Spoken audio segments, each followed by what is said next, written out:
સ્ટોક્સની watch list અમે જે તમારા માટે સ્પેશિયલી કે રિસર્ચ કરી હતી ટેકનિકલ અને ન્યૂઝ સ્પેસિફિક કે જેમાં આજે સરસ મોમેન્ટમ જોવા મળી શકે છે. તો ક્વિકલી અમે રિપીટ કરી લઈએ. અગર તમે કોઈ મિસ કર્યું હોય તો તમે એને એડ જરૂરથી કરી લેજો. અજય જી બિલકુલ. તો રિકેપમાં જોઈએ તો શરૂઆત મેં પરિણામવાળા સ્ટોકથી કરી હતી. તો આઈસીઆઈસીઆઈ એએમસી ક્વાર્ટર 1 રિઝલ્ટ બહુ જ બમ્પર્સ નંબર છે.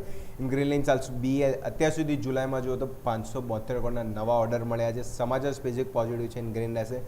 બાયોકોન 35 કરોડની બ્લોક ડીલ છે પણ ડિસ્કાઉન્ટેડ પ્રાઇસ ઉપર થવાની છે. તો શક્યતા છે દબાણ જોવા મળી શકે. એલેમ્બિક ફાર્મા યુએસ એફડીએ તરફથી વોર્નિંગ લેટર મળ્યો છે ખાસ કરીને એમના નવા પ્રોડક્ટને ચર્ચાના લીધે. તો ખાસ અહીંયાથી દબાણ જોવા મળી શકે છે. ઇન્ટરગ્લોબ એવિએશન અને ઓએનજીસી ખાસ કરીને જોઈશું તો બ્રેન્ટ ક્રૂડ વધી રહ્યું છે તો પોઝિટિવ સંકેત છે. પણ ઇન્ટરગ્લોબ એવિએશન એક દિવસમાં 11% ઉછાળો તો થોડુંક એને કાંઈ વીકનેસ અહીંયા આવી શકે છે. તો ઇન્ટરગ્લોબ એવિએશન રેટ હશે. બ્લુ સ્ટાર પુનાવાલા ફિનકો બંનેમાં જો ટેકનિકલ સ્ટ્રક્ચર પોઝિટિવ છે. બંનેમાં ડબલ બોટમ અને સારી એવી તેજી સાથે આગળ વધી રહ્યા છે. તો મોમેન્ટમ હજી પણ પોઝિટિવ જોવા મળી શકે. યુનિયન બેંક અહીંયા બી સારું બ્રેકઆઉટ છે. ગેપ ક્યાંય ને ક્યાંય ફીલ કરવાનું હજી પણ મોમેન્ટમ છે કે શક્ય બતાવી શકે છે તેજી તરફ એક્શન.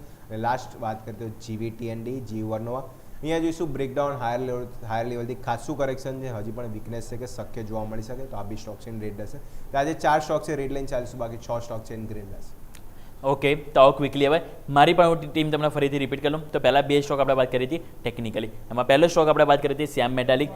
એક વર્ષમાં તમે જુઓ તો 3 વખત 1000 રૂપિયા ઉપર રિજેક્શન બાદ ફાઇનલ એની ઉપર ગઈકાલ ગયો છે. મોમેન્ટમ પોઝિટિવ જોવા મળી શકે. Green line ચાલીશું. સેકન્ડ આપણે વાત કરીએ અહીંયા અજંતા ફાર્મા. અહીંયા પણ તમે નજર કરો તો બહુ સરસ આપણને બ્રેકઆઉટ ઇનસાઇડ બારનું બ્રેકઆઉટ છે.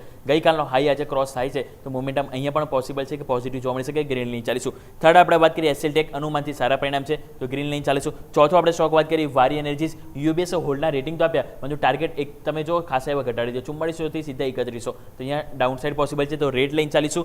પ્રીવિયસ સ્પેશિયાલિટી અહીંયા તમે જો ઇન્ક્રેડ દ્વારા એડના રેટિંગ અને ટાર્ગેટ પણ સારા આપવામાં આવી છે. પોઝિટિવ કોમેન્ટ્રી છે તો ગ્રીન લાઇન ચાલીશું. ટીમકેન ઇન્ડિયા અહીંયા તમે જો કંપનીને ખાસ કરીને જે બ્યુરો ઓફ ઇન્ડિયા સ્ટેન્ડર્ડ તરફથી 2 લાયસન્સ મંજૂરી મળી ગઈ છે તો પોઝિટિવ છે તો ગ્રીન લાઇન ચાલીશું. નોકો વિશ્વાસ પરિણામ બેટર છે તો અહીંયા પણ ગ્રીન લાઇન ચાલીશું. એના બાદ આપણે વાત કરીએ વેલ્સપન એન્ટરપ્રાઇઝ. એમની સબસિડિયરી કંપનીને બહુ મોટો ઓર્ડર મળ્યો છે તો પોઝિટિવ છે ઓર્ડર બુક માટે તો ગ્રીન લાઇન ચાલીશું. લાસ્ટ બે આપણે વાત કરીએ ટેકનિકલ બ્રેકઆઉટ સ્ટોક. પહેલા ઉજ્જૈન સ્મોલ ફાઇનાન્સ બેંક 65 રૂપિયાનું મહત્વનું લેવલ હતું જેનું ઉપર બ્રેકઆઉટ મળ્યું છે ક્લોઝિંગ મળ્યું છે તો મોમેન્ટમ પોઝિટિવ જોવા મળી શકે. અને લાસ્ટ આપણે વાત કરીએ જેએસડબલ્યુ ઇન્ફ્રા. અહીંયા પણ તમે જુઓ તો છેલ્લા 10 મહિનામાં આપણને ઇવન છેલ્લા ફેબ્રુઆરીથી તમે જો તો મેક્સિમમ ટાઈમ જે રિજેક્શન એરિયા તો એની ઉપર બ્રેકઆઉટ જોવા મળે છે તો અહીંયા પણ પોઝિટિવ મોમેન્ટમ જોવા મળી શકે. તો મારા 10 સ્ટોકમાંથી આપણે એક જ સ્ટોક કે જેને આપણે આજે રેડ લાઇન ચાલીશું. બાકી અન્ય તમે જો 9 સ્ટોક છે કે જેને આજે આપણે લીલા નિશાન સાથે એડ કરીશું. તો દર્શક મિત્રો ટોટલ બેસ્ટ ટુ બેસ્ટ 20 સ્ટોકની આપણે વાત કરી કે જેમાં આજે એક સરસ મોમેન્ટમ પોસિબલ જોવા મળી શકે છે.